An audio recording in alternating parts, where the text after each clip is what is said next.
Welcome. Yeah, something more. Anyways, welcome back to the Project Gen X podcast. I am one of your hosts, Alan Smith, along with... I'm the other guy, Big Dave, as Alan tears down the studio. Tears down the studio I just rearranged. And we are joined again with... Barry! And since Barry is now a featured player, we decided that we were going to do a Getting to Know You.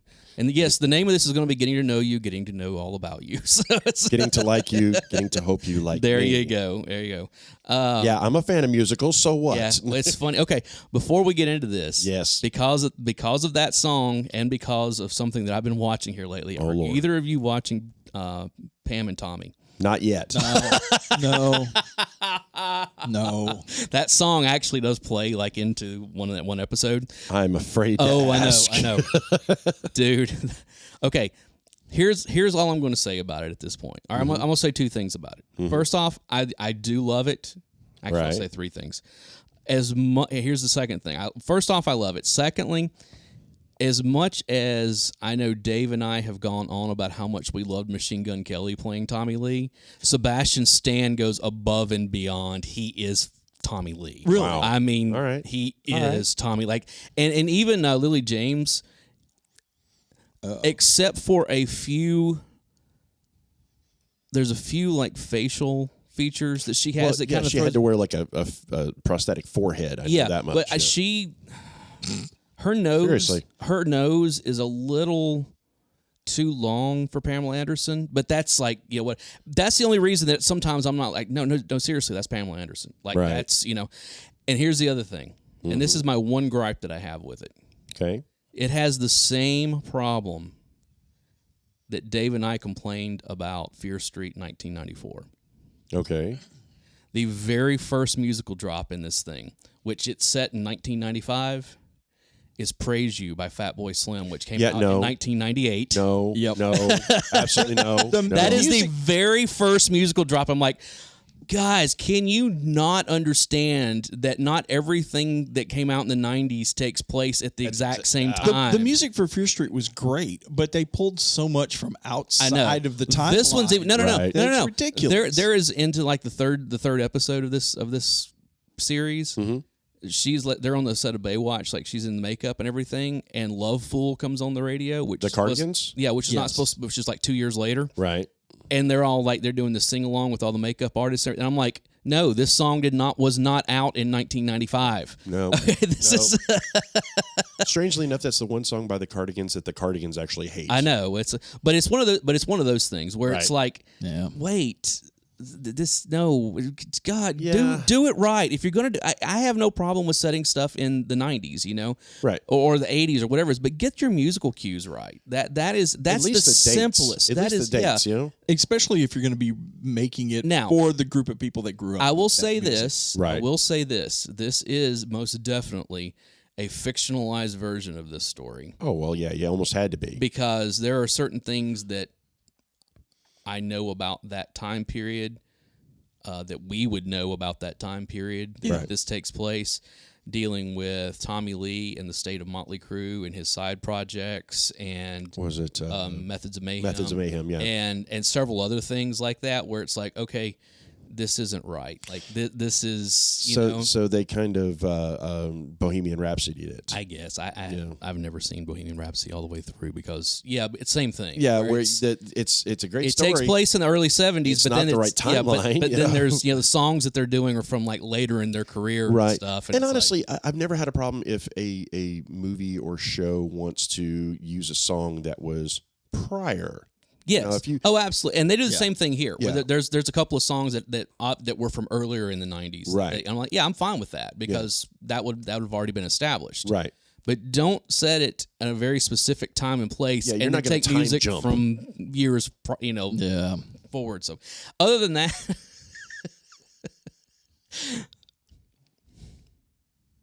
Tommy Lee's penis plays a very substantial role in a couple of episodes. Well, that's a paragraph I could have done with that. Rightfully so. I'm sorry. That man enters the room before he enters the room. Do you want to know who plays his penis? I'm afraid to ask. Jason Mantzoukas. Oh, dear Lord. And yes, they have a conversation at one point. And that's just... For those of you who don't know who that is, watch the TV show on Netflix, Big Mouth. Yeah, or How Did This Get Made? He's one of the hosts on How Did This Get Made. He's a voice actor on a ton of stuff. I mean, him and he's actually really funny. Oh, he's hilarious. He's really funny. But wow. There literally is a scene where he's in the bathroom talking to his penis, and the penis is talking back to him, like actually like moving its quote unquote mouth, talking to him. I am not watching. Wow. So what you're saying I is am not watching this. Don't watch this sober. No. Yes. If you don't like seeing huge prosthetics, that's for both male and female, then don't watch this because they're all on display. So it's a Hulu show, so they get away with a whole lot more. I was about to say I have a lot of questions on that. A lot of questions. It's funny though. I'm enjoying it. Right. So far, I think there's as we're recording this, there's still a couple episodes left. Okay. And I haven't watched the full 6 that are out so far, but I think I've watched the first 4. So I'm like, I'm enjoying it. Okay. So. Yeah, it's on my list. We just finished watching Reacher, which is really good. Better than the movies. Oh, hands down. Hands down. So much better than the movies. So I don't know. It's far more entertaining. I know it's Jack Reacher, right? Yes, it's the Jack Reacher story. And strange little shout out to our home here, boys. The female lead in there, and unfortunately I can't remember her name, went to Harpeth Hall. Nice. It's not Reese Witherspoon. No, it's not. No, Reese. it's not. She's actually an actor. Oh, ouch!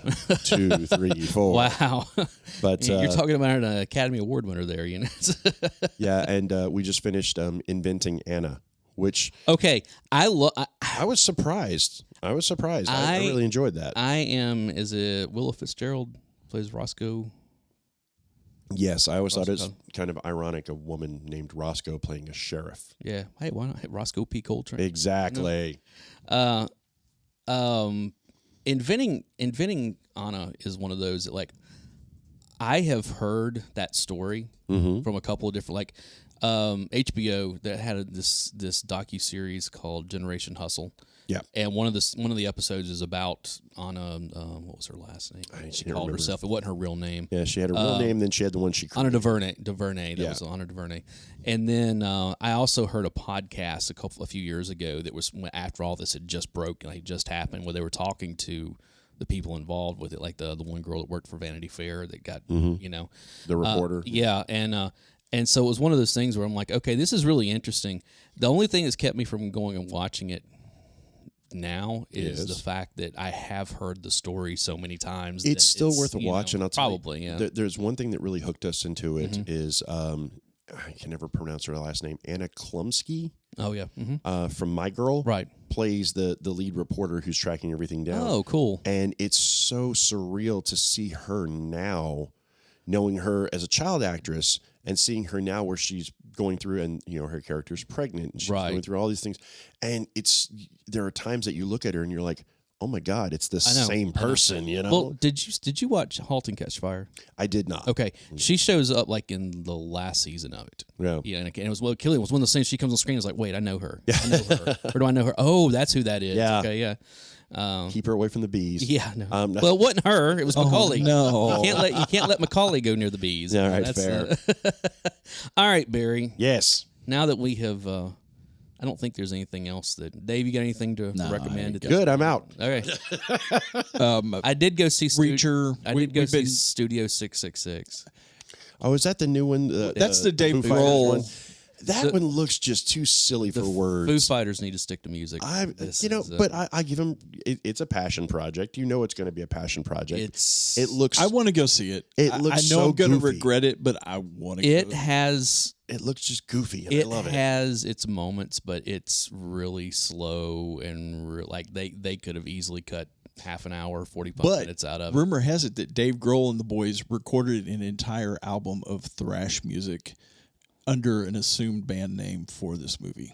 Well, yeah, but that shouldn't surprise you. I mean, they did an entire album of nothing but Bee Gees covers. So these guys are all. Of course, it is one of those things in the movie. They discover the key of L sharp. So I mean, it's well, he's already got the pick of destiny, so why not? So it's. I actually played one of the songs that's already been released for album. It's all right. It's typical. It is what it is. It sounds 90s like thrash. Well, yeah, it's great. Yeah, turn that heater off. I turned it on so it would be warm by the time that we got in here. Yes, I was like, I know we're going to turn it off eventually. So then he forgot to figure that there were large bodies that are going to be in a contained space. Well, two large bodies and one shrimp. Yeah, two large bodies that are getting smaller though. So true. It's not fast enough. Well, it happens. I hit a plateau. Don't worry, I'm working on meeting you guys in the middle. So keep eating. He's picking up our slack, is what it is. I tell you. The last thing before we get into Barry's story. Yes. Little Caesars has got that Batman pizza. Oh my God, that's the most ridiculous looking thing I've ever seen. It is the best tasting thing I've ever seen. Is it really? In my life. Oh God. I saw the commercials for that. I was like, yep, that was definitely Wait, we're recording at your house. You didn't order us a Batman pizza? Well, actually, Xander and I had Batman pizza before you guys got here because and what's the thing? The thing about it is that he has not discovered the calzone part of it. He just likes the pizza. Mm-hmm. So I'm like, all right, fine. You have all the pizza you want. Daddy's eating the calzone. This is. And that's part of the reason I'm getting fat. So I want my Batman pizza. As Dave shows his Batman t-shirt. But yeah, it's really, I suggest, it's really, it's only like $8 too. Yeah, so it's not bad. I mean, that was designed by a guy. Oh, yeah. No guy, I would love to have been in the room when that idea was pitched. It's like, okay, so we've got a pizza. Now we're going to make it look like the Batman symbol. Instant drug test for that man. Definitely. Yeah, well, how are we going to do that? We're going to use calzones. And we're going to cut sections and fold it over. Like, no, just stop. No. It's one of those that, like, as I've always said about Little Caesars, their regular pizza is garbage. Yeah. Oh, yeah. Their deep dish pizza is amazing. Delicious. This falls somewhere between the two, but it's close enough to the deep dish to carry all that flavor. Well, and I'm like, all right. I'm down for this. So this is. I'm starting to see these Marco's pizzas popping up. I don't know what that is. So I learned something about Little Caesars pizza that I did not know. That's a style of pizza. Right. That's what's called Detroit style pizza. Right. I had never heard of Detroit style pizza until my fiance is from Detroit. Mm-hmm. She introduced me to what was called Detroit style pizza, and I was like, okay, I've had this my entire life. It's Little Caesars. She goes, yeah, Little Caesars was founded in Detroit. Where do you think it came from? Well, what's funny is they had their headquarters in Hendersonville, Tennessee for a little bit. Yeah. Oh, really? Well, I can actually go over and show you what building it was. I don't know that they still do, but they used to own Papa John's. Who? Little Caesars. Did they really? Mm-hmm. I always thought that was a separate one. But years ago, my cousin worked for them. Yep. And her checks, or she worked for Papa John's, and when she would get her paycheck, it said Little Caesars Corporation on the top of it. Huh. Now, I don't know if they split somewhere, down right. the line. I'm sure they probably did, but yeah, at one point, it's kind of like, what was it, like Captain D's and... the Yum Corporation. Yeah, that owned, Captain D's and Wendy's. Oh, no, it wasn't Captain D's, it was Long John Silver's. Okay, well, Captain D's was... Kentucky Fried Chicken. I know it was. Shoney's. Yes. Shoney's used to own Captain D's and Pargo's. Yes. Which, of course, you can't find a Shoney's hardly anywhere anymore. There is one Shoney's here in town, and it's out by the airport. And yes. It has a bar. It does have a bar, I know. Well, strangely enough, do you know what famous wrestler used to manage a Shoney's after in Georgia? Yeah, it was Big Papa Pump. Yep. Scott Steiner. Scott Steiner, once he left wrestling, became a manager of a Shoney's. Well, he owned a Shoney's. Yeah. Now, my question is, do you ever short the check at that Shoney's? Hell no. Dude, you want Scott Steiner to come over and you have a complaint and Scott Steiner walks up? No, we're good. Let me speak to the manager. You're just going to have second thought. You're just going to have to shoot that man to get out of the restaurant. I don't think that would help. I think that just make him mad at you. You never know. You never know. All right, Barry. Yes, sir. Tell us about how you were born a poor black child in Mississippi. Oh, no, it's going to be one of those episodes. I found my special purpose. Yeah, exactly. For those of you that didn't catch that reference, watch the movie The Jerk. Anyway. Or pay close to Canadian politics. No, that's true. Right, it's going to be one of those episodes. 2, 3, 4. Yes, I'm on day 2 of Facebook detox. So and for those of you that aren't familiar with the layout of the room of where we're at, Alan has gone through a bit of a redesign of the studio, and it's kind of ironic because Dave and I are both sitting on office chairs, pretty much. Worn out office chairs. Yeah, but comfortable. But we're here, and Alan over here is sitting in this like regal armchair throne with the crushed red. I know it's just like kick back. As if we needed more of a reason to cater to your ego, sir. I can cater to my own ego. Exactly. I'm waiting. I don't need anybody to stroke my ego. I take care of it by myself. I'm waiting on a peasant to come in to work as a footstool for you or something. By the way, if you want to see that picture, it's going to be on Discord in a minute. It's so worth it. I'm that. All I'm saying is that the price on Ukrainian wives dropped quite a bit recently. Oh boy! Wow! Yikes! Okay. What was it you're saying? 2, 3, 4. Yeah. Ladies and gentlemen, Mr. Conway Twitty. There you go. Hello, darling. Exactly.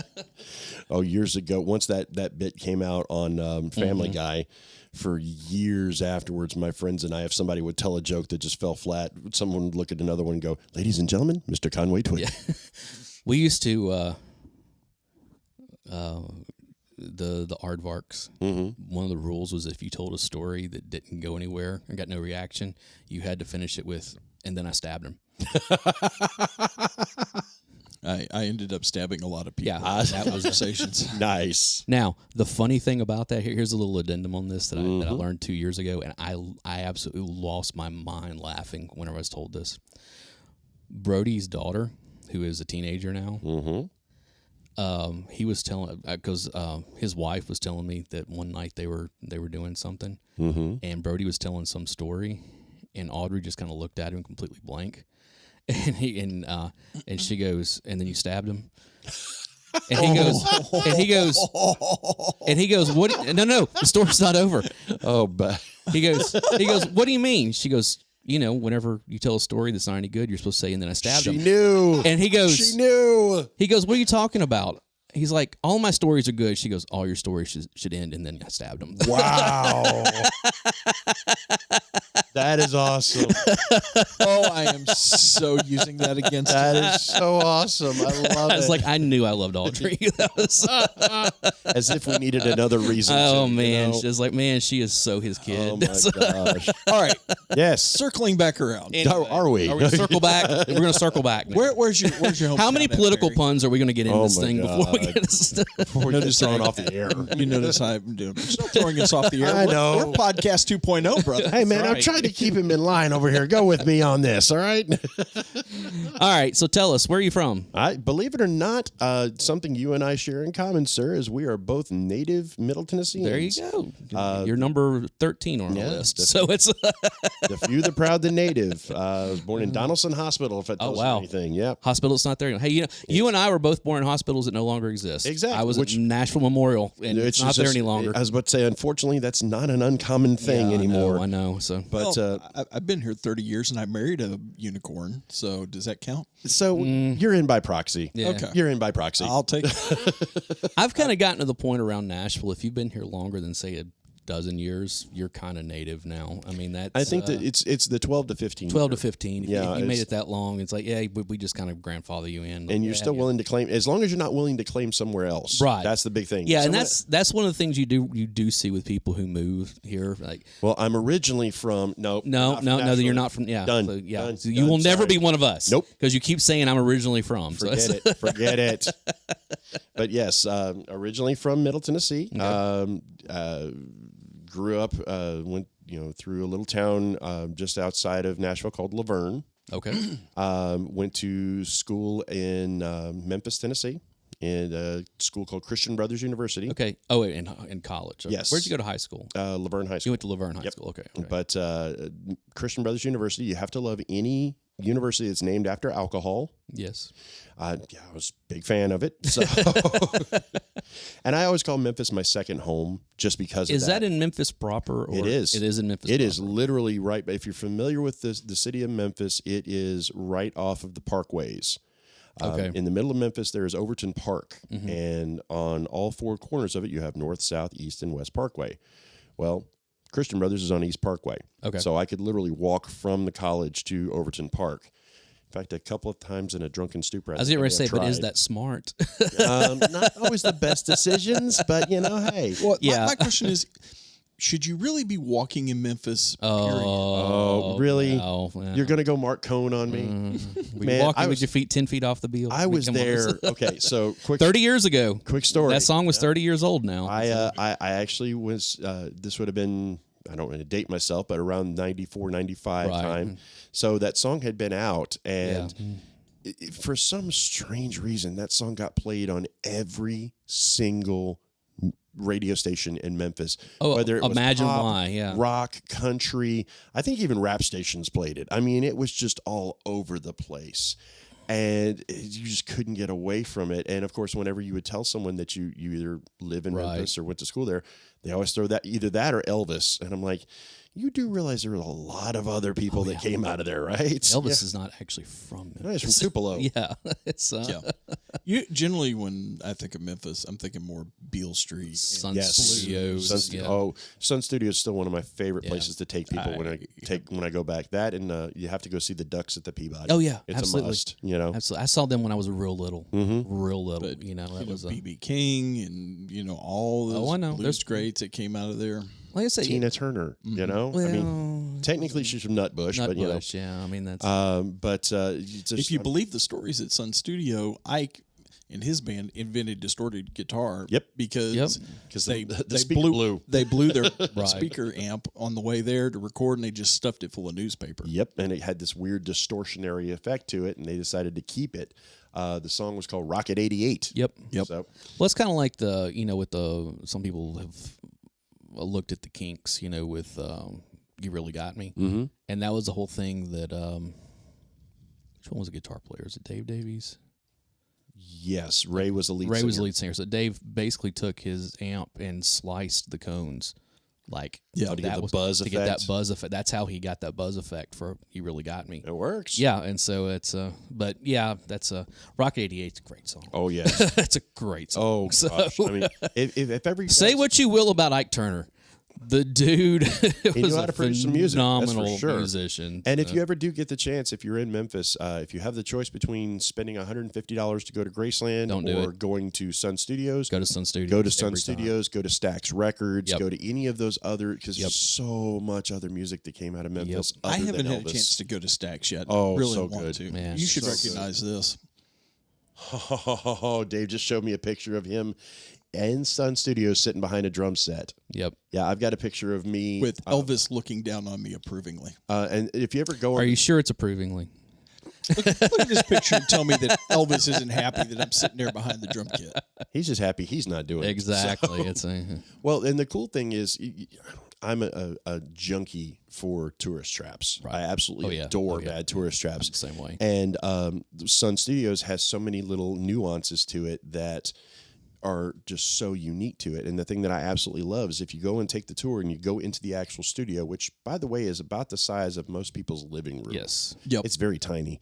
But one of the tiles that's in the floor has this big divot in it and a big hole in it, and they've never replaced it.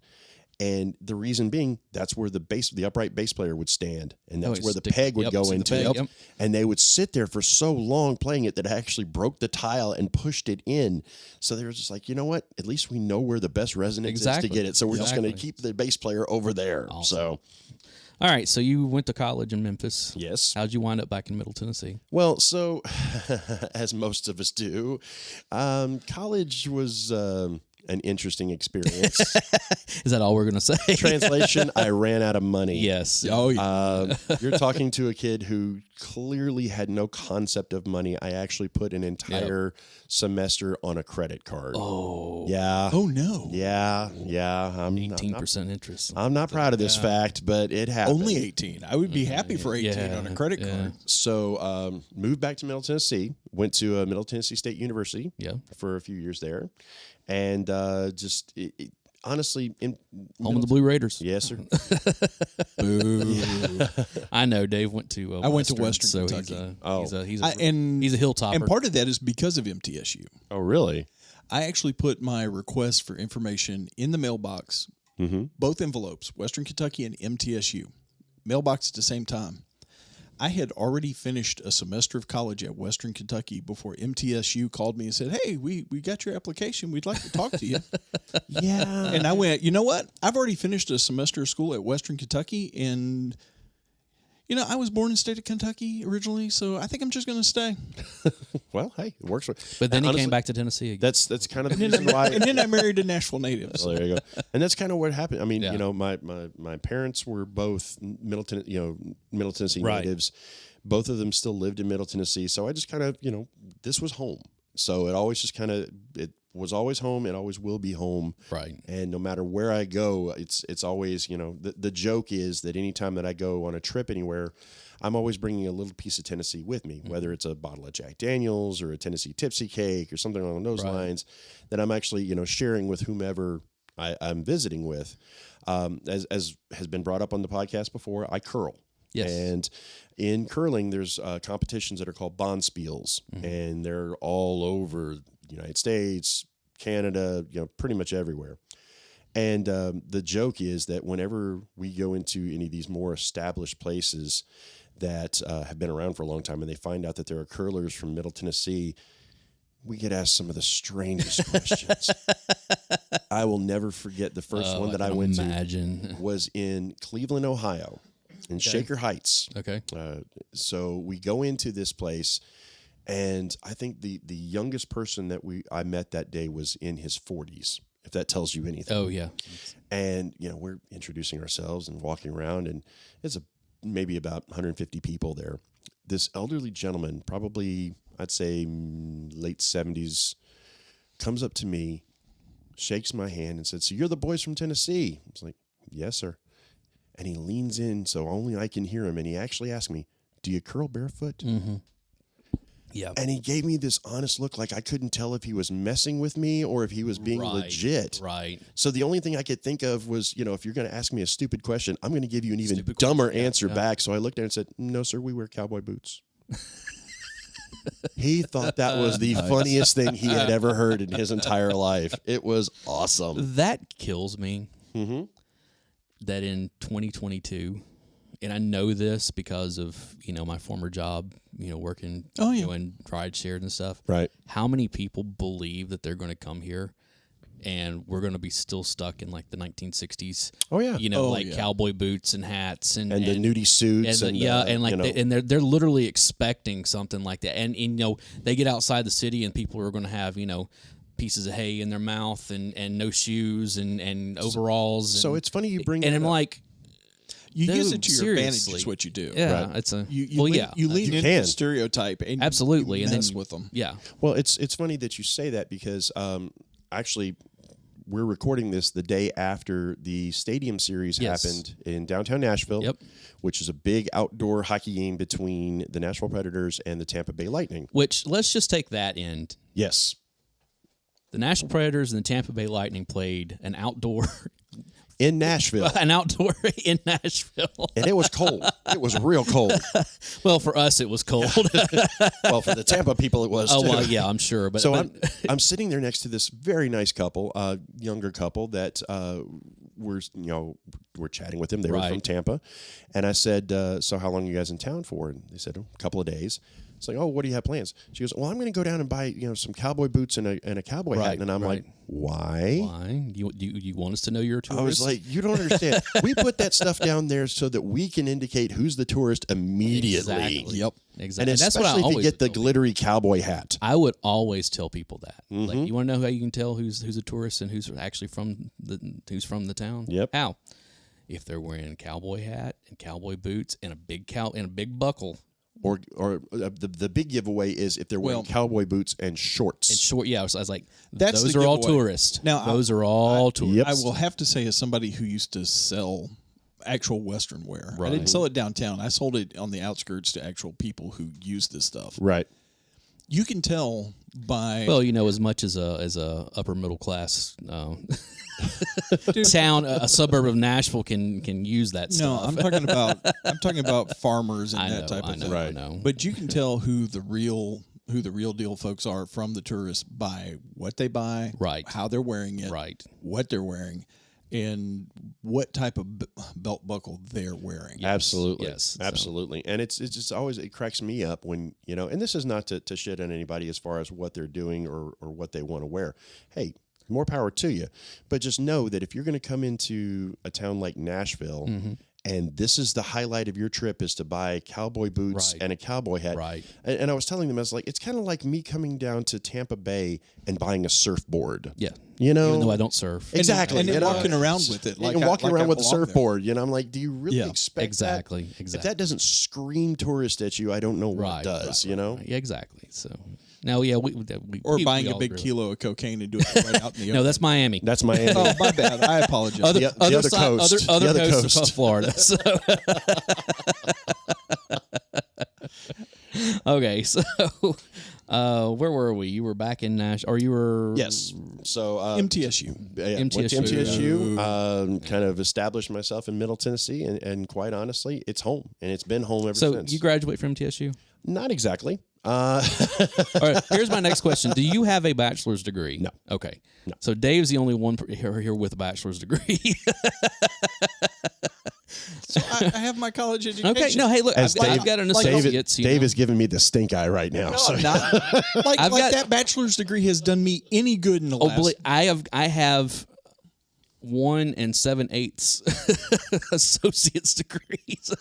The fact that you went to 7/8, dude, I am so close to having a second one. It's not even funny, and not that far from having a third and possibly a fourth one on top of it all. So, would you finish something already? Wow, I did one, and exactly. You still got half a pizza in the other room. What are you talking about? Let's put it this way: like you said, that little piece of paper that my parents spent a ton of money on for me to get has successfully landed me one job ever, and it was one of the worst jobs I've ever had. That I was like, so this is what it's going to get me, huh? So anyway, well, and what's really terrible is I think I'm going to have to go back and either get a bunch of computer certificates or get a master's degree in something else to be able to make some more money. See, and that's kind of the funny you mentioned that, because I got started off my current field, and has been my field, is IT. I've been in IT for almost 25 years now, off and on.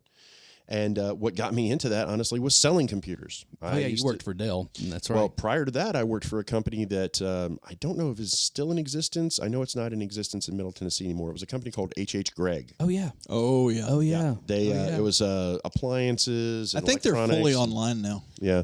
It was kind of like Circuit City, but not as skeezy. Yeah, actually, if you remember, and again, this is going to date us. Let's be honest. Circuit City was like just. You walk in there, it's like, oh, so how many ways are you going to screw me here? Especially towards the end. Yes. Yeah. But if you remember, there was a company that was here for a short time called Silo. Yes, And I do remember Silo. They bought out Silo and put their businesses in there. That's and right. Here I was, 19, 20 years old, starting off in my first quote unquote big boy career. Right. Having to wear a suit every day to work, which was just no 19-year-old should ever have to wear a suit every day. I'm just, for the record, it should not have to happen. I don't think anyone should have to wear a suit every day. Well, I mean, you get up into corporate America and higher up stuff. It is what it is. But as far as asking a 19-year-old to do that, it's uncomfortable. They don't fit us right. We never look good in it. And odds are you can only afford one of them, so you're wearing the same thing over Let's and over. be honest about suits. You have to have a certain body type to look good in a suit, and none of us here do. No. And I'm talking about even when I was thin. No. I am not nearly tall enough to wear a suit. Speak make for it yourself. Look good, I look good in a suit. You say so. Well, no. I think every time that anyone has ever seen me in a suit, especially like... Yeah, you look extremely uncomfortable. People are like, wow, you look good. It's like, no, I look different. There's a difference. Actually, somebody put it to me like this, and it kind of rang true. If you ever look at yourself in a suit in a mirror, once you've taken the time to put on the suit, the tie, all the jewelry, and all this other stuff, what 2 words do you immediately say? Not bad. You don't say good. No, it's you not say, bad. Not bad. Well, which basically mainly means, every suit I've ever bought has been black. I wear it with a black shirt and I wear it with a black tie, which is very minimum. When did you become an undertaker? When you say No. When you say there you go. When you look at yourself like that and you say not bad, basically what you're saying is it's not just good. It's good enough. There you go. I've met the quota. I have hit the expectation. Exactly. I haven't what's that they used to put on your report card at the end of the year? Satisfactory. Met expectations. Oh, yeah. Actually, that's like, if you go to a job performance review, Yes, you get 5 levels. That's level. That's 3. a 3. That's a 3. I'm good. Basically right in the middle. Meets expectations. It's a C. It's what it is. It's a C. It ain't going to get you a bonus, but it ain't going to get you fired. But again, it all goes back to what I always tell kids. You know what they call the person who finishes last in medical school? Doctor. So many comments. Absolutely. So you were 19 and working in a suit. Yes, 19 working in a suit, which just That sounds should weird be the to name start of off like that. That should be the name of your autobiography. 19 and working in a suit. Yes. But stayed with the once I figured out how to get these things to work instead of just trying to sell them, I started working for another giant box store that I won't say their name, but let's just say if you've ever seen blue and with a yellow tag on it, you know exactly what I'm talking about. Yeah. So buy more. Buy more. Buy more. Buy yeah. more. Buy more. Yep. But Chuck. Yep. yeah, exactly. I've been thinking about going back and rewatching that. It's a great series. He's still trying to make More. I know. more episodes. I know. I hope he does. We'll see. I love that show. And I did not work for the guys in the white shirts and the black ties. Yes. I was actually predated them and were just the black polo shirts that was just the tech bench. Okay. And oh my gosh, if you ever decide that you want to go into the IT field, that's the best place in the world to start because you will see stuff that you have never imagined seeing. Can only imagine. The one that I will never forget is I had someone bring in a computer case that was, for those of you that aren't tech savvy on this, an AT case is an older style case. It's usually one of the bigger ones. You probably remember those from like the late 80s, early 90s that weighed a ton, that were like 3 feet tall and just clunky and heavy and everything like that. So someone brings this in and says it doesn't power on. And I noticed that the side panel had been taken off of it. And I was like, well, okay, no big deal. We'll take a look at it. So I get it up on the bench and I open it up and I noticed there was a lot of feathers inside of it for some reason. I was like, what in the world? And So how long have they been using it for an incubator? Oh, no, it gets better. It gets better. Don't jump ahead on me, Dave. So I'm sitting there looking and then I find where the problem is. I called the customer back up and I was like, excuse me, just out of curiosity, did you guys have any pets? He goes, yeah, we had a dog and a cat. I was like, did you have any other pets? He goes, why do you ask? I said, just answer the question. He goes, well, we had a pet parakeet for a while. Why? I was like, I found him. Oh. Apparently they had left the side panel off and AT cases were notorious for overheating. Right. So a lot of people would do that. They'd take the side off of it so that you get better airflow. This parakeet had flown into the computer, and roasted, and hit the power supply. Oh, it was still in it. Oh, but because the power supply has a fan inside of it, it was just and literally shook the feathers off of this thing. Wow! I was and apparently they just put the side panel on and brought it in. Like, wow! When did a computer become a hazmat case? That's what I want to know. Wow, that's yeah. So you know how to build PCs? Yeah. I think I found my guru. Dave's got work for you. You should have said that. Dave's gonna put you to work now. Did you listen to the last episode? Yes, I did. You should have known this was coming. Which, by the way, I'd like to thank my two friends for throwing me under the bus directly at the beginning of the episode. It was Dave. Don't even. It was me. I take full credit. And it wasn't just a bus. That was also a train and possibly, an envoy. For our listeners who weren't involved in this, I reached out to Dave and Alan afterwards and saying, hey, listen, guys, I'm really sorry. It was a scheduling conflict or whatever. I'm sorry I wasn't there. And Dave responds back to me, oh, don't worry about it. We just threw you under the bus. I'm like, what did you do? What did you do, listen Dave? to the episode. So I'm listening to the episode on Discord and I sent him a message like, I just listened to the first 5 minutes of the episode. We need to have a discussion, boys. You knew what you were getting into when you decided to join in the fun. You haven't known Dave as long as you've known me. You should know better. Oh, I fully expected. I was just like, I didn't expect to get hit from all sides. So yeah, welcome to the club. Thanks. Apparently, I've now been hazed and initiated. So there you go. Well, yeah. it started. You got to remember that in Greek initiation it lasts for a whole year. So lovely. You're not actually a member of the fraternity for a full year. So it's Oh my god, you're still a pledge at this point. So, and yes, Dave and I were both in fraternities, so it was. And I was actually in one that got suspended for. Why does this not surprise me in the slightest? Oh my gosh! I'm actually an honorary member of another one that I don't know. It's not official, and none of the people who did it to me, I think, remember. But oh, are you a member of I Felt a Thigh? No. I ate a pie. No. Okay, I don't know. Anyway, So I'm not going to turn down a pie. Who would? Yeah. all right, pledge. I'm a Oh Jesus. So this is what shoe leather tastes like. Okay. So yeah, so you worked at a couple of big box stores. Yep. What happened after the I'm done with big box stores? So I went and worked for a Fortune 50 company for a while. And Is that the one that Dell? Yes, Okay, I worked for Dell for 12 years. Oh, wow, I didn't realize you were there that long. Yeah, I know you know my friend Kim Yes, from that because Matter of fact, I bumped into another friend of mine at a birthday party I went to the other day that I hadn't seen in 10 years that we worked together for a long time. But just to kind of explain a little bit about how Dell impacted Middle Tennessee. Oh, my God.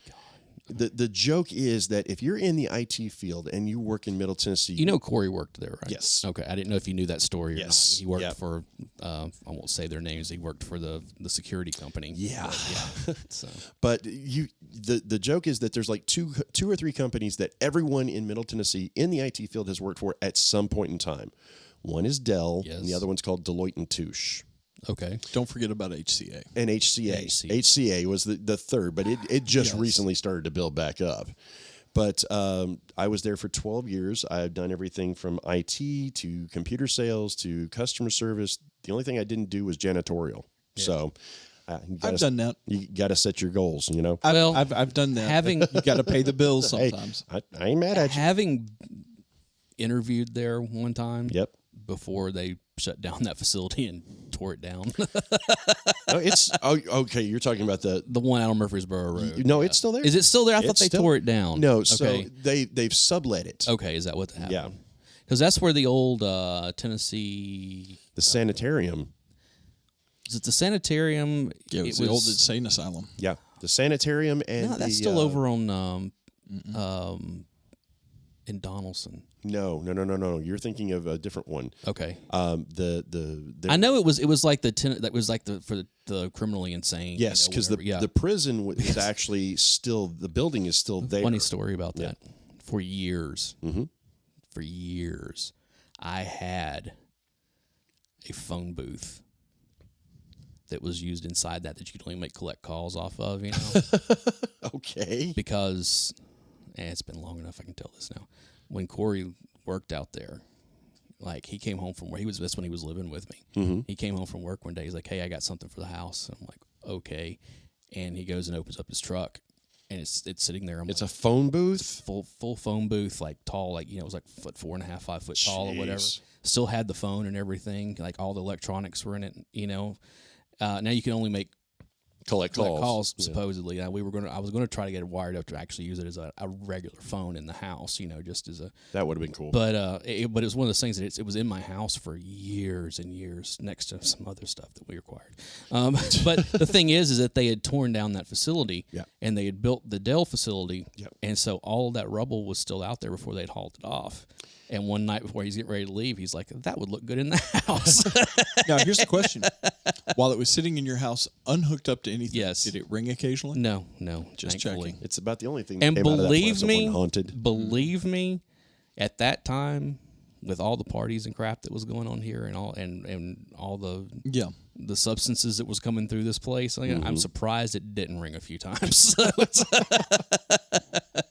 But But I mean, we've discussed it in the past. This place is haunted on top of it all. Oh yeah, so it's and you know, with it being a sanitarium, they also had the graveyard that was there, and they had to go through and move all of that, and. Or did they just poltergeist it? You just moved the headstones. Yeah. You didn't move the bodies. I would not be surprised if that happened, honestly. Oh, but I have no idea. I know, but it's a... So you were there for 12 years. Yeah, wow. 12 years. When did you leave there? It would have been right around 2010. Okay. All right, so we knew each other when you were so working. Ish, you know, around that time frame. Okay. Because it was, you know, I was still married to my first wife on that one. And okay. Yeah, it ended about the same time that ended. So, but we, you know, bounced around for a few other places and have been working for you know, as of recent, a company called Pinnacle, which is a local. Well, it's not local. They've actually branched out into multiple states. Yes. Oh, I bank with them. So. Oh, okay. Oh, so do I. and quite honestly, you know, not to say I've liked them. I've liked them quite a bit, actually. Yeah. Wonderful company to work for. 2 out of 3 podcasters likes Pinnacle. There you go. Dave hasn't switched to them yet. So Dave has had a bad experience with them. We'll talk off air. But believe me, I have gone through multiple banks in the last 30 years, and they have given me the least trouble of all of them. Well, so that's the thing that amazed me when I was going through the hiring process with them, and it was a longer process than any other company I've ever worked with. Yeah. I mean, it took me almost 3.5 months from start to finish to get in with that company. That sucks, but it also means they vet people. Exactly. Really well. I know that's but by the time it was done, and we didn't discuss salary or anything like that to the very, very end of it. Right. And when everything kind of shook out, the hiring manager kind of looked at me and said, well, so here's what we're willing to offer you, and here's what you're going to be starting with. And I was like, in the back of my mind, I'm going, you're basically offering me so many $1,000s more to do the exact same job that I'm doing right now with banker's hours and with full benefits from day one. Holidays and all that. How quickly can I sign this paper? It's one of those things where you don't want to look desperate, like, I'm going to sign it before they change their mind. Exactly. Yeah. It's like, how quickly can I sign this? Is there something I'm missing here? Or, you know, slave labor involved? Of course, you know? me, I'm like, I wonder if I can push them for more. Yes, I know. I play poker with you. Exactly. I know. Well, cool. That's I didn't know you worked for Pinnacle. Yeah, that's awesome. So I know who to talk to if I have problems. Absolutely. I can give you numbers. Congratulations. You just became technology. You did. You just became tech support for all the rest of the podcast. So you tried to put that off on me. And guess what, Bubba? It's back to you. I'm back to General Schlub and Whipping Boy again. Well, it's a role you're comfortable with, true, Dave. You know, not really. I don't like it at all, but I don't have much of a choice with you two. Yeah, well, you know. But yeah, and you are the only one of us that's still married, so it's. I'm working on it. I said still. All right. There's no divorce in my future. There might be murder, but no divorce. Murder. She will cut me in my sleep and let me bleed out silently. Yeah. Well, you know, apparently she's watched Psycho. She's got no problem with putting you up in the attic for a while and just, you know, going and visit and saying, Dave's just not available right now. Never marry a 5'2" redhead if you don't know what you're getting into. If Miss Nay if I ever start asking, so where's Dave? And all she ever replies with is, Dave's not here. I know something's wrong. He's unavailable. Dave's not here. Dave's not here. See, and I'm going Cheech and Chong on this. I know. But you were talking about the podcast on this, and actually, this is not my first venue into podcasting. No, I know you had before we even started this one. Yes, you had a podcast. Remind me again. It was called Too Many Questions. That's right. I knew it was a trivia podcast. Yes. So, and I listened to it a little bit in the front and realized that I didn't know what I was listening to. It was like, I didn't quite get the format. Is basically because there wasn't one. I know. It was like so it's like this one. So basically, what it was is it kind of seemed like one week they would give you the questions and the next week they would give you the answers, or vice versa, or something. I don't know. Not exactly. we bounced around with a lot of styles, and I was very fortunate to be able to pull that off with my friend Jason and my friend Amanda. And we had a really good time doing it. It was the most non sequitur, all over the place. You have no idea what we're going to talk about one day to the next kind of thing. So something you can relate to. The Pocket Ninjas. Possible? I don't. She used to be on the radio at one of Bristow's friends. I'm suddenly Was it her lost. or was it a different one? Maybe a different one. Okay, never mind. Okay, sorry. Dear listeners, it's okay. I'm lost in the conversation. Yeah, no. Also, because we're going to get into the Bristow of and it all here in a little yes. bit. But it's But yeah, we ran that one for about 2.5 years, and because of people moving away and situations being what it is, exactly, it just kind of died on the vine. But if we ever decide to revisit it, boys, I still have all the files. There we go. So, oh boy, yeah. Hey, I am all about some trivia. Yeah. Okay, so last podcast I was asking Alan how you two had met. Okay, and he said to hold this story until today. So because I'm not 1,000% sure. I'm only now like about 900% sure. Okay. asking the question with both of you in the room. How did you two meet? And I'll say this because when Barry and I met, I was drunk quite a bit. So Yeah, this is true. I'm not sure. There is about a 3-year period in my life Where that it's swirly. that basically, if it happened on the front end or the back end, I can't tell you. I just know it happened in there somewhere. Yep.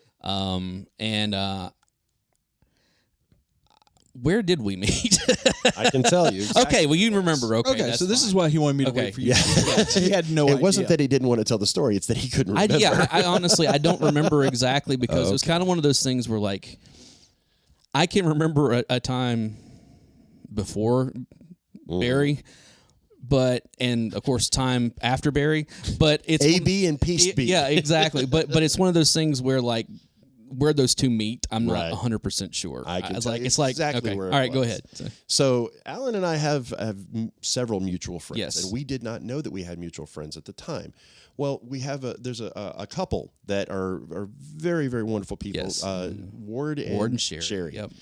His name is Christopher Ward, Sherry Ward, and He is Ward tough. Yeah, he is Ward tough. Let me tell you, you cannot kill that man. we're convinced he's made. He is indestructible. He's a Highlander. Boy. Yeah. He's a Highlander. The only way to kill him is take his head off. Really, truly. And But God, I hope that never happens. yeah, because no, he's one of the- this was not. I'm not 100% sure that if you took his head off, that would actually kill him. It would just make him mad. I was about to say, he just shoots you that look. I know. That really we're going to do this now. Really, Look. really. It's So they had we kind of formed a group of people because we all loved to cook. okay. And at the time, I was single-ish. Other people that I knew were single-ish, and we all loved to cook, and nobody wanted to cook for one person. So we formed this kind of a dinner party. Yes. And it was kind of a cycling thing. Well, we would do it over at Ward and Sherry's house just because that was kind of centrally located. Everybody knew where it was going. So we decided to do this one night, and we all got together, and, friends were bringing friends and all this other kind of things. And I was like, all right, this is wonderful. So I'm sitting there in the I am kitchen. so scared of where this is going. And in walks this little troll of a man. Just for clarification, Yes. this little troll of a man would be Alan? Yes. Okay, just checking. Yes. I just wanted to make sure He that comes Alan was the little troll of a man. right. Comes all right. walking in, and yeah, I'm sure our listeners have known someone the minute that you laid eyes on them, you're like, this guy's going to be interesting, but he's going to try to start something with somebody. Yeah, well, That's our boy, folks. That's our boy. if you've listened to this podcast for any length of time, you know who that person is. That's our boy. So Alan comes up, and we're sitting in the kitchen, and we're all just kind of chatting. And I mean, there's maybe 15, 20 people, in this little condo in Middle Tennessee. And we start talking, and then there's another mutual friend of ours named Rob, also known as Rover. Yep. Shout out to Rover. Rob and I share one thing if we share nothing else in common, and that is that we are both music addicts. Mm-hmm. If it's anything music related, we will sit there and talk about it ad nauseum. We proved this fact that night. Sat there and talked for hours, and of course, poor Alan, God love him. I could tell that you were trying to get into the conversation with it as well, but there were points where we looked over, I looked over at him, and it just has this glazed over, I don't know what in the world you two are talking about. You guys definitely, I know a lot about music. Yeah. Okay. Dave knows a lot about music. I don't have anything of this. You and Rob go into the minutia of stuff that, like, I'm like, wow. The liner notes of liner notes. I know a lot of shit, but it's getting deep in here now. I mean, of just, and you know, I God love both of you for it, you know, because it is always, I always learn something when we start talking. But that was after Bristow passed. Yes. Yeah. So that was the whole, I couldn't remember if I'd met you pre-Bristow or not. No, I'm sorry. This was before Bristow. Was it before Bristow? Yes, because he was there. Okay. He was there because at the time he was dating, I can't remember her name. Yeah. We won't mention the name, but he was there. And because after that, I had, I want to say it was Rob's birthday party at Springwater. I was at that. He performed at that. Yeah. I know. As Augie Stardust. Yes, I did. And for years, I didn't know the man's first name because I only knew him as Augie. Well, a lot of people didn't know my first name for the longest He was time. everybody's favorite singing, cross-dressing transvest. Yeah, you know, pretty much. yeah, You know, and very Bowie-esque. Yeah. Yeah. We did Ziggy Stardust that night. So- You know, that was but yeah, that was Rob's 40th birthday party, which is funny because Rob just turned 52. Great. We'll get him a deck of cards. Yeah, I know. It's a But, and of course that was after Bristow had passed, Yes. you know. It's a So you hear this name being thrown around a lot, Bristow. So Yeah. just to kind of back this up a little bit, there was a gentleman that was in, you knew him as well, yes? I may have met him once or twice, but Okay. I don't have a lot of familiars. Dave. So- At the time, Dave was he was at Western. Okay. At the time, and then when I fled the city. yeah, and then when he Like came, rats from a sinking ship. I mean, huh? legitimately, Dave was at Western, and then when he came back, he legitimately had graduated from college and got married. Right. Like almost right on top of 6 each other. months. Yeah. Not even 6 months apart from And each other. so Dave was in that world. Got it. And I was still flailing in my world and getting and as he's getting married, I'm getting divorced the first time. Yeah. And Mine wasn't far. Yeah, before. and He was just- supposed to have been in my wedding. Yeah. And decided to happened. go do a TV show that never got off the ground. It got off instead. the ground. It just didn't go far. It got off the ground just in time to nosedive. It got off the ground. It Speaking just of which, didn't- my wife was asking me, you know, because we had to go to a funeral yesterday. She was Yeah. asking me a question. I go, by the way, Alan and Corey are not allowed in the building. Nice. She's like, I was going to have them be pallbearers. I go, they are not allowed in the building. Nice. That you need to hire a security team and keep them out. Dave and Corey both know that if either of them pass before I do, there may be people who are not going to speak to them in the afterlife. So it's Oh, well, okay. So this is a good segue for Okay. Bristow. So we had a mutual friend named Chris Bristow. Yes. Who, to say that you knew Bristow, put you in a group of individuals roughly the size of a small Middle city. Tennessee, yeah, A small maybe, city, yeah. It's a the man, God love him. He had touched so many people's lives throughout multiple states, Yeah. multiple different, you know, genres. and like I've you told know. this story. You know, one night after Bristow and I, like when we really started hanging out, this is probably 06, 05, 06, 07, somewhere around in there. I don't remember exactly, you know. Again, it was kind of in that everything really being fuzzy, but some of that stuff's Right. still kind of fuzzy. Of him and I sitting at Red Door East one night at the bar. And I remember this is back in the MySpace days. And Okay. like, you know, and I used to love going into people's pages and look at their friends list and just to see who we knew. And then mutual friends. And then trying to figure out, like, how does this person... Right. And there was one person in particular that I saw. I was like, how do you know this girl? And he was like, oh, well, and it's okay. That means you probably know. He's like, yeah. And I was like, and do you also know? He's like, yeah. And that started it. And we sat there for 2 hours going back and forth. So do you know? Yes. And I kept going, how have we never met? Yeah. How have we never met? Well, that was like, they just... I mean, Bristow was the conduit. Yeah. He was the one that allowed everybody to connect with everyone else who never would have gotten in touch with one another otherwise. And it was really kind of strange when he passed away.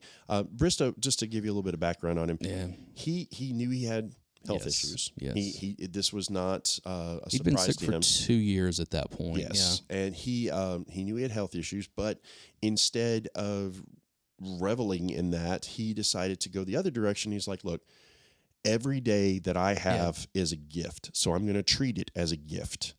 And I'm going to do whatever I can to enjoy the life that I have left. And one of the things that, and I don't know how much he did this, if even if he did do this on purpose.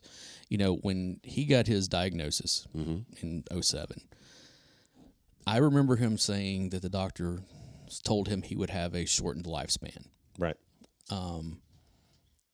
He didn't elaborate any more than that whatsoever. And so I think most of us were kind of operating on so Bristow's only going to live to like his late 50s or something. Yeah, something like that. So we're still going to have him for like a couple more decades. Yeah, not late 20s. Not 2 years. Yeah. You know, that was like, what just happened? And it was very just sudden. Talking like, I got a phone call. Yeah. Saturday night. I'll never forget it as long as I live. Maeve and I were out. We were downtown. It was after one of the roller derby matches, and we were at their after party, and we were leaving there and going to Gold Rush. Gold Rush. I wanted to say Gold Dust. I knew that one. We were going to Gold Rush. We were going to meet. I know we were going to meet like other people over there, and we had just gotten in the car, and Rob called me. Yeah. And he was like, "Hey man, Bristow died tonight." Yeah. And I mean, and it was I was done the rest of the night. I mean, it was just it rocked a lot of people. Yeah. And again, we could tell Bristow stories all day long, but so many Bristow stories. The thing that if ever there was a testament to the man, and contrary to whatever people think about, from a religious standpoint, from the way things should be done standpoint, whatever, he actually had basically 2 funerals. Yeah. He had one funeral that was for his family and friends, and everyone showed up in shirt and tie. Right. And was very, traditional. Yeah, it's very traditional. It was for the family more than anything. Yeah. And then he had the other stuff that we did. we refer to it as the gathering. Yes. And there were multiple, because it was one of those things. Well, we had the one at the beer cellar. Yes. Before the funeral. Yep. And then I know the day of the funeral, we all went to Mulligan's. Yeah, and then the one that had everyone showed up in costumes. Yes. And Bristow was in contact with people who did things like Santa Rampage, so people were dressed as Santa Claus. Right. He knew people that were involved in the Renaissance stuff. Yeah, Renaissance festivals, all and combat over stuff. the place. My Clowns. I mean, just Cobra. Yes. Yeah. Oh yeah. There was a group of individuals in. He was a member Middle of Cobra Tennessee that cosplayed members of Cobra from G.I. Joe. Yep. So they came dressed as that. I mean, it was crazy. He was in a whole bunch, and that was the whole thing. Like the first time that I went to Dragon Con, I roomed with him and a bunch of other people. Oh God! Yeah, I talking about getting thrown into the fire. Oh wow! Me. And matter of fact, that was the weekend that he collapsed. Yeah. And that's when he went to the doctor when he got back, and right. But yeah, it was one of those things where it was like I met all of his people that weekend. Yep. Across the board, the Cobra, Wolfpack, like all of of them, and that was really cool because the thing is that like a few years later after he's gone, and it's still hard to talk about. I know it is, and it's one of those things because that year, because Dragon Con was after his funeral, they had a tribute to him. And I was there for that one, and that one might have been harder than any of the rest of them, right? Because it was people from everywhere. Yeah. Yeah. And, but to kind of circle back on it, so we meet through this group of people. We knew Bristow passed, and of course you and I stayed in contact kind of off and on for this. We were Facebook friends. Exactly. It's just kind of one of those things of, oh yeah, I know that guy. Right. Yeah. Well, it's like every time Barry and I remember when we would, all of us would get together, you and I eventually would wind up kind of paired off at some point talking, at least for a little while, if not for the whole night, So it was one of those things where it's like, oh no, I got a new friend, Yeah, and exactly. Kind of like most of my friends, like Dave and I and Corey and I, it's like there might be several years that pass, but as soon as we're back in, it's like, oh hey, what's going on, dude? It's like never passed. Yeah, it's like never happened. And then we start. Actually, I remember when you first started talking about putting together a podcast, and you and I sat out in front of was it Brody's house and talked for yes. hours on end? After a poker game. Yeah. We were like neither one of us anywhere near our homes. No. After it was probably 1 o'clock in the morning in a neighborhood that there are probably people going like, what are these idiots doing standing out in the middle of the street talking? Someone looking out their window had dialed 911 exactly, and waiting for something to happen. So I remember him talking about this, and then fast forward, there was a game over at your house. Yeah. Where I think you guys had already started recording. Well, because I had blown my knee out and was high on prescription pain medications, and he just showed it. I'm sitting there at my house all of a sudden I hear. Well, it literally was. We're recording podcast. It was so you're going to be home for a few days. It's like I got some time to kill. So fast forward. Over at Alan's house, we have kind of a traveling poker game. And you guys know this, and for anybody listening, I love a captive audience. Captive is what I was. Because once I opened the door, there was no getting him out of the Dwayne house. found that out the hard way. Oh, jeez. The first time that we went to Southern Fried Gaming Expo. Yeah. And it was one of those, he was like, yeah, I'll go with you. Little did he know that he was going to be trapped in a car with me for 8 hours round trip. Oh, Lord. And he got full blown. I didn't sleep last night. I am so high on caffeine right now. It's not even funny. And then on the way back, I am loaded up on even more caffeine because I'm trying to stay awake so we make it back home alive. So we're over to I'm over, invited over to a game here at Allen's, and I'd heard a couple of episodes of the podcast, and I'd even thrown a few ideas at him. I was like, hey, you guys ought to do this or do this, and all of a sudden, this mammoth of a man comes walking in, sits down on the couch beside me, and he's like, "You're Barry, right?" I'm like, "Yeah." He goes, "I'm Dave." I was like, "All right, cool." Immediately, I go out to my car and I pick up one of the little Zoom recorders. I was like, "I just got this, and I think you would probably find this cool."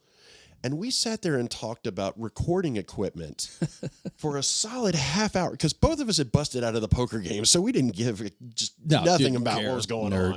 No, but we sat there. I'm almost usually the first one. I'm a terrible poker player. But we're sitting there just chatting for the longest time, and my wife at the time was looking at me. He's like, "We need to go." I'm like, I'm enjoying this. What are you talking about? We need to go. All right, fine. So, needless to say, Dave stayed. The wife didn't. So, you know what the priorities are. And that should be I am the champion. That should be a chapter in your book. Dave stayed. The wife didn't. My God. Alan is going to ghostwrite this. I can see it now. I could do that. I might take a few creative liberties, but if this was a movie, it'd be set up like My Blue Heaven. Oh my God! Arugula. I haven't had arugula in 6 weeks. It's a vegetable. Which, by the way, that's supposed to be the sequel to yes, Goodfellas. Goodfellas, yeah. I was like, it's the same as Henry Hill. Yeah. But yeah, that's how I meet this other loser over here. And we sit there and start on talking. This loser? It's said with love. It's said with love. It always is until it's not. Exactly. So we started talking about this, and they had invited me on. I think it was for the Christmas episode, wasn't it? Yes. That's the first one? Yeah. Yeah, in 2020. Because we were talking about non-conventional Christmas movies. Right. And I forced these yahoos to do their homework, and Dave looks at me after we were done and goes, "Can you come back and do this again?" It's like that was very helpful with Alan. Thank you. Yeah. It's almost like I was his au pair or something. Well, I think it's one of those things. I'm kind of like Godzilla. You just kind of point me at something and say, "Go." Hulk. Yes. Smash. Pretty much. Yeah. Pretty much. It's just like, oh my gosh. But yeah, and that's kind of how I ended up in this chair in this hot room looking at you two. Yeah, So. I know it is a little warm in here. It's starting to cool off finally, and our coffee pot just went off. Oh no, we're gonna have to fix that. Yeah. Thanks for joining us, folks. We're out of here. Hit that bottom button. Yeah, that one, bottom one, the one that's on the bottom. Oh, the lights went green. Yeah, that's a good sign.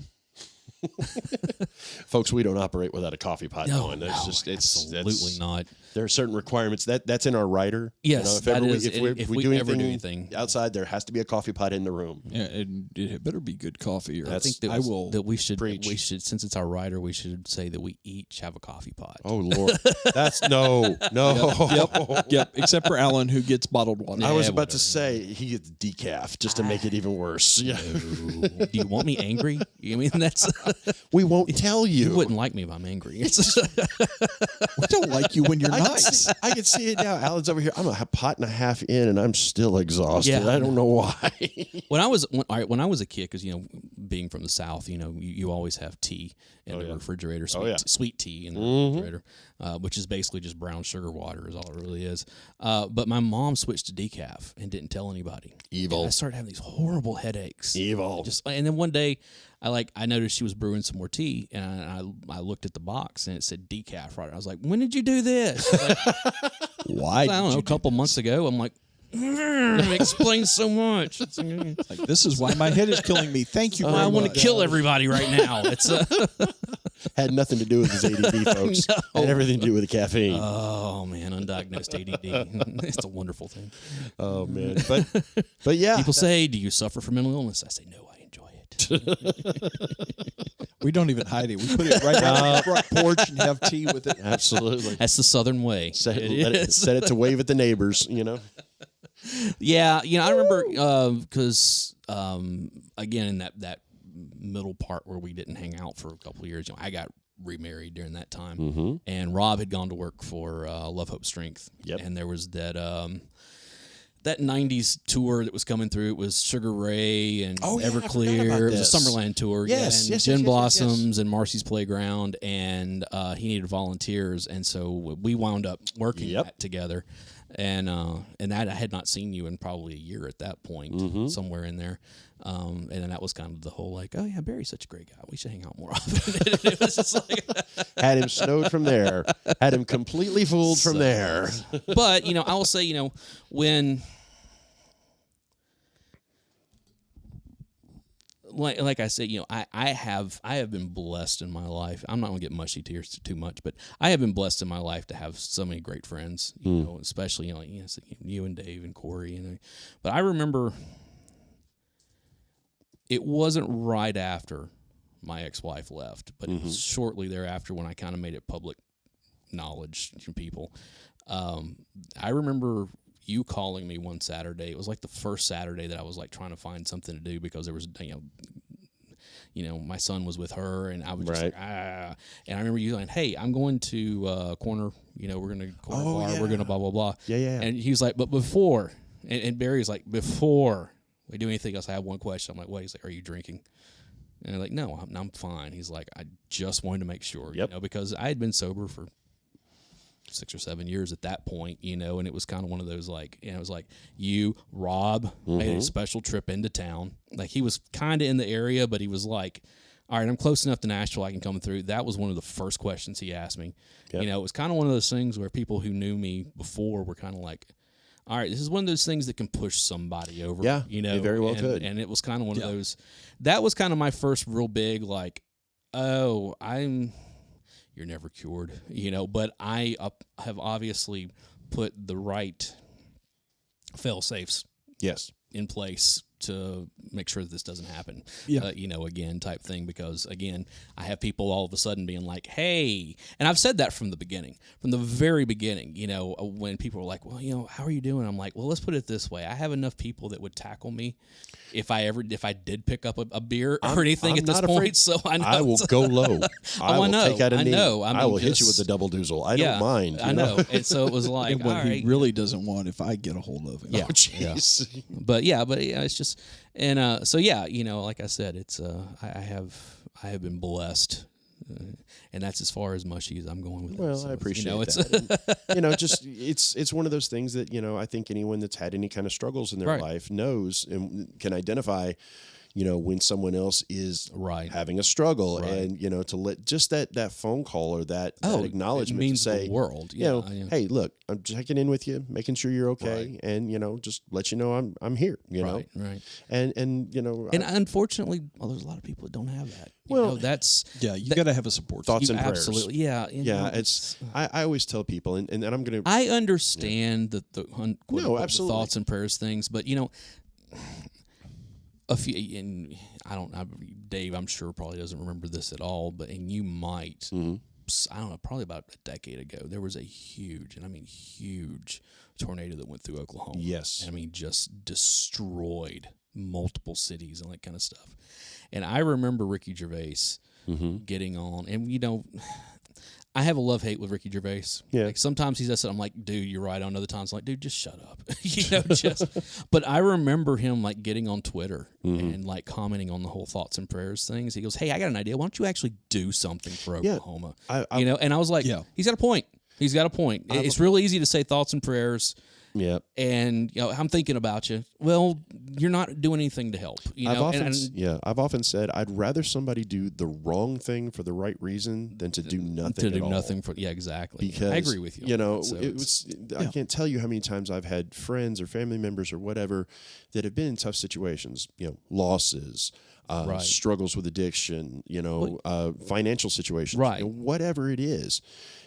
Just taking that effort to say, you know what, I'm going to do something for you just because I want you to know that I'm here, and I want you to know that I'm trying to do what I can in the way that I know how. Right. And I don't want to get too deep on any of this stuff. Yeah. It's like you and Dave are both in a club that I'm not in, and that's that I know is coming. Yep. At some point. And it's one of those things where it's like, God, I remember when both of them happened. Mm-hmm. And I'm like, one a little bit more recently than the other. Yeah, it's coming up on 6 years. Yeah. But it's still one of those things where it's it's not. I mean, so many other people since then, even and it's just kind of one of those like, wow, because from this side of it, you feel helpless, where it's like, I can understand that. What do I do? I'm going to do what I've always done. I'm going to show up. Yep. And I'm going to be there and make bad jokes and keep everybody exactly, and that's but sometimes I don't mind looking like an ass. Okay, it's like clearly we all know that. Clearly, but if I have to make myself look like an ass to make somebody else feel better, I'm fine with that. Well, and I think that's important though. And if you take anything away out of it, just take away from the idea that sometimes, like I said, doing the wrong thing for the right reason is better than doing nothing. And even if it's just sharing a bad joke, going and taking somebody some soup or something along those lines. It doesn't matter. The gestures, just going and sitting with somebody. Yeah, the gestures alone a lot of times are going to be more valuable than saying, you're in my thoughts, you're in my prayers. Right. And those are important. And I understand that people say those types of things because they're in a situation where they feel helpless and they don't know what else to say or they don't know what else to do. I'm not going to, crap on anybody for doing that. I will say that, or I would encourage them to say, okay, well, instead of doing that, go visit them. Right. Go send a gift card for, to take them out to dinner or, something along those lines. Yeah. Some kind of an effort to actually, show that not just that you're in my thoughts, but you're also in my actions. Right. And I think that's a message that's really important. And it's something I've tried to live, as best as I can. And, obviously with you and with, anyone else in my life, just taking that little bit of effort, really can go a long way for somebody. Oh, absolutely. And I mean, clearly you remembered that story. I didn't remember it. I remember that story. I remember it very vividly. Yeah. I mean, that was, and it's again, it goes back to the whole, Dave's over here. Needs a hug. I know. Well, it was one of those things where, like, in that situation, I fully expected Rob to come in. There were a couple other people that I expected to say so who did, but they didn't. They might not have done it as directly, but there was a, text message, anything, just like, hey, you okay? Do we need to, I'm fine. I mean, I'm not fine, but I'm in that area. I'm fine. Yeah. It's like, but yeah, it's just it's kind of the whole like, hey, We just added a couple more faces to this. We added a new face into the support group, and that's one to grow on. Hey. Nice. Well done. Well done. There's your Gen X. Wow. Hey, the more you know. Exactly. So yeah, okay. Well, that's cool. I mean, now that we have, I thought that we met somewhere with that dinner party stuff, and I wasn't 100% sure. I'm just always kind of hanging around the outskirts of the friend circle somewhere. Well, you kind of do that to yourself. A lot of times we're like, "Hey, Dave, come do this." No. Well, it's not so much a no as I wish I could, but I've got this going on. Yeah. Hey, I can't say anything. My fiance was telling me today, she's like, you really need to slow down a little bit. I was like, but there's so much I want to do. I know. There's more stuff that I would like to do that would be more hobby stuff. Oh, yeah. But work is killing me. Hey, I can't say anything, man. I went to a hockey game last night. I'm recording with you guys today, and then later on this evening, I'm going to teach curling. So, that's my weekend. I was going to say, you've had a busy weekend. I've hung out with the kid all weekend, which is busy in and of itself. That's a great way to spend a weekend. It is. It really is. Are you doing that tonight? It's league stuff. So, so you're not invited. That was his nice way of saying you're not invited. That's normal. I never get invited. So. Thanks for noticing. I was about to say, Dave, we're going to get you an Eeyore coffee cup, is what it is. Now, there's a reason that Dave's favorite cartoon series is Charlie Brown. So oh wow! I just always loved the fact that there was a piano player named Schroeder. That's actually, Dad's nickname for me when I was a kid was Charlie Brown. Oh, okay. Did you have a yellow shirt? No, I did not have a yellow shirt. I remember in the 90s when those came back. Like, evidently, I was a dumb, big-headed kid is what it was. Years ago, for Halloween, my ex and I went dressed as Charlie Brown and Sally. Oh, wow. And it was so funny because... What's Sally's last name? Brown. No. It's a Sally. Okay, Sally. Sorry, I was thinking of Lucy. I'm sorry. Lucy's Van Pelt. Van Pelt, that's right. And so is Linus. And Linus, because they're brothers. But... oh gosh, it was so funny. Which makes for some weird internet memes. Yes, it does. Yes, it does. So Rule 38 is clearly that what it the people is? that have seen Rule 32, are making 32 these memes have never actually watched the show. So or they watch too much Game of Thrones. Yeah. Oh, God. But it was so funny because for those that haven't seen what I look like, I actually have a shaved head. And if you want to see what Barry looks like, just go to Discord. And there's photos now. I just posted in Lord. podcast. There you go. There you go. I meet the guest. I took a mascara pencil and drew one of the little curlicue on the top of my head and put the rosy cheeks and everything like that. Shaved all my beard and mustache off, and people were looking at me like, "You look like a giant toddler." Especially when I was younger, when I shaved, which I looked like a living Simpsons character. I believe it. I mean, like big stupid eyes, and just like wow. I mean, look like somebody smacked you in the back of the head. Yeah. Kind of, and it's not that I don't have a chin. It's just that my family loves this little thing that grows underneath your chin, no matter how big you are, it's just a family thing, and so it's one of those that so my chin and my neck are kind of becoming one and the same. It's a shield. And so it's like, it's like, seriously, I look like a Simpsons character. It's like, so that's the reason why I always have a beard or some kind of facial hair. I'm going to give you a word, Alan. Okay. And this is your word that you can use from now on.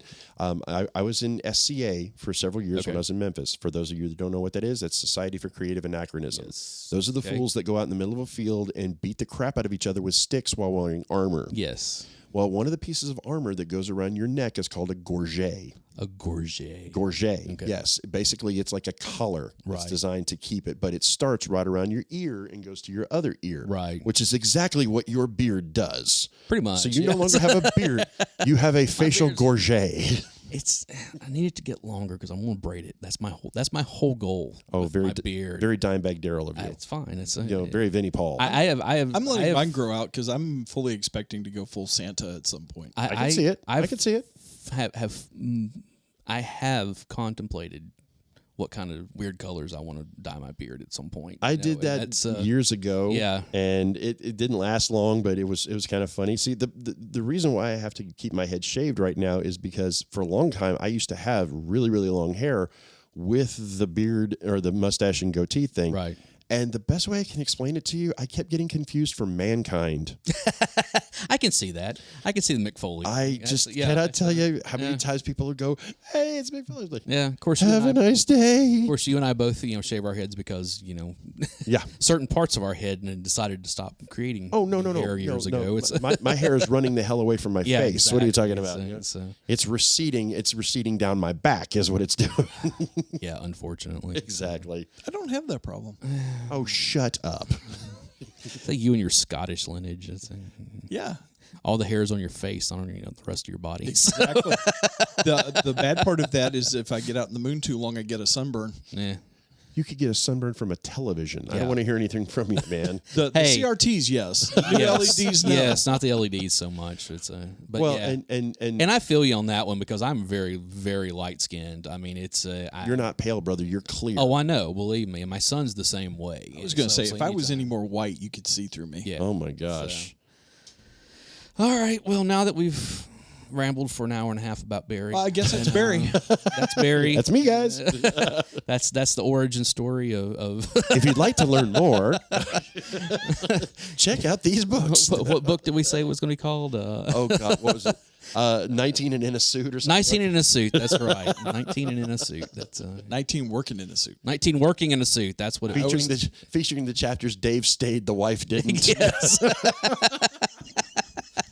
You can get all these books and more at the Columbia Record House. K-Tel Records and Tapes. K-Tel. Oh, my gosh. Okay, so I have to share this with you guys before we go. Okay. You were talking about K-Tel and Columbia House. I actually went into, there's a bookstore here in Nashville. There's a chain of bookstores called McKay's. Yes, I love McKay. Absolutely. I spend way too much money at McKay's. So just on a whim, I went up and they have a whole top floor that's nothing but CDs and DVDs and albums. And comic books. And comic books. So I'm looking through the albums and I swear I should have bought it when I saw it. It was the best of K-Tel records. Oh, and it was you didn't buy that instantly? Oh my gosh. What is wrong with you? So bad. They had that. And then of course you were talking about Columbia House. If you remember, Columbia House had two different things. They had that, and then they had the nice price. Oh yeah. And they were actually part of the plastic cases, so you couldn't really get rid of them. Well, I'm flipping through, and I found a few of them. I'm not going to tell you who the artist was. Okay. But when I pulled it out, I was like, "It's Columbia House." I was like, "Oh my God, it's Columbia House! This cost somebody a penny." Yes. Yes. Or got somebody a lot of letters. I never did Columbia House. Thankfully, There's some people that are still being collected on from. I had a girlfriend who had done Columbia House, and so it was one of those things. You have to it was one of those things like you get like 9 for a penny or something like that, but then you had to buy like so many year. Yeah, per year. You didn't have to buy everything that was sent to you, but if you didn't send it back, they would charge you for it. And it was usually just whatever they're trying to get rid of. It was stupid amounts of money too, like. Man, it's so much cheaper to go to the store and buy this than it is to, Well, and that was the whole deal. They could give you 9 for a penny or whatever it was because they were going to make all their money on what you had to buy later. True, and it was never stuff that you wanted. No, it wasn't. It wasn't. And I found out later on why they did that. They had actually worked a deal with a lot of the record companies so that they could overstock. Exactly, that's what it was. It was overstock stuff so that they didn't have to just chuck this stuff so they can still count it as record sales. Right. So that's one of the reasons why you saw a lot of those albums that were in Columbia House listings. It's so funny to look at record sales, like especially after SoundScan. Yes. And a lot of the ways that record companies would these shenanigans pull in order to get their stuff purchased. So wow. It's not a great TV show, but if you can find it, it was on HBO. It was a series called Vinyl. Yes. And it was about that show had so much promise. Oh my God, yes. So much promise and fell flat almost immediately. I was so disappointed. That's too bad. But they do this whole thing about, about a record. It's basically a record company in New York in the 70s, and how they had these albums that they apparently had sold, quote unquote, but nobody bought them. Right. So they had to make them disappear. Right. And there's just different ways that they went about, getting rid of. And I think it was like, Donny Osmond. Yeah. And, just the ones that nobody was going to buy. Right. But it's that part of it was really interesting. There are other parts of it that I'm like, I could have done without this.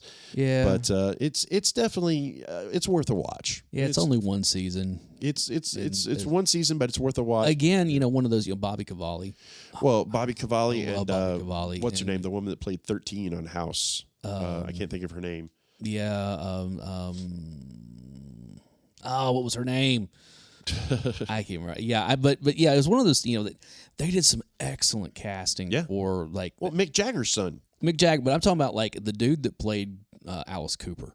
Looked much like Alice Cooper. Well, they had Alice Cooper make an appearance. They had the New York Dolls. David Bowie. I know. And the Dolls, that was the first episode where he goes in the house, which is the way they told that story. Totally historically inaccurate. Yes, the New York Dolls played a show in a building that fell down the next day. Yes. It didn't happen while the concert was going on. Because that would have killed people. Exactly. But it made for a striking visual. Yeah. And especially when they're cranking out Personality Crisis. Oh, yeah. And it's just like, oh, it's so awesome. So you're saying it didn't happen at the time like the Great White Concert? Yeah, exactly. Okay.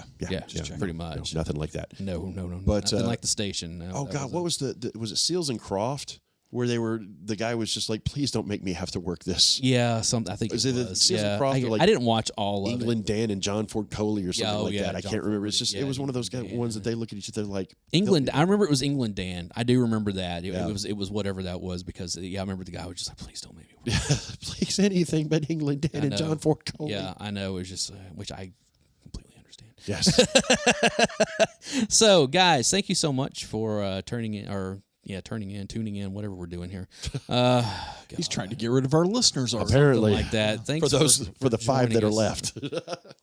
Listen to Barry, drone on about himself. You're so self-centered. I can't believe you talked about yourself for the entire episode. Well, come on. Somebody got to do it. You talking about yourself took all that time away from me talking about myself. Well, if I left it up to you two, I'd have been thrown under the bus a long time ago. Never mind. I apologize for complaining about you talking about yourself because it made him shut up. Fair point. But yeah, guys, thank you again for coming and hanging out with us and learning a little more about our hosts here. And go check out our Instagram and our Discord, especially our Discord. I finally started posting on there. Yeah, I know. Barry's. We made him an admin, and so he can. I made him a moderator, or he's a moderator. Excuse me.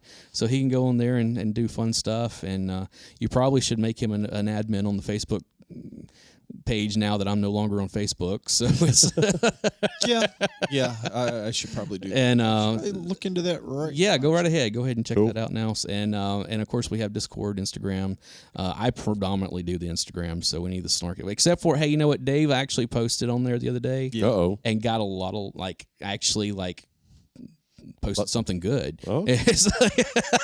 You sound shocked by that I would post something good. Well, it's the first time for everything, so it's wow. Wrap this up, Alan. Wrap it up. I have been threatening behind the scenes not necessarily for the podcast, but for some other stuff to go complete scorched earth on a few things, and apparently it's getting started here today. So. I keep reining in. I can't do anything with the turkey. So anyways, guys, thank you so much. I am Alan Smith. I'm the other guy, Big Dave. And you've been listening. We will see you guys next time. See ya.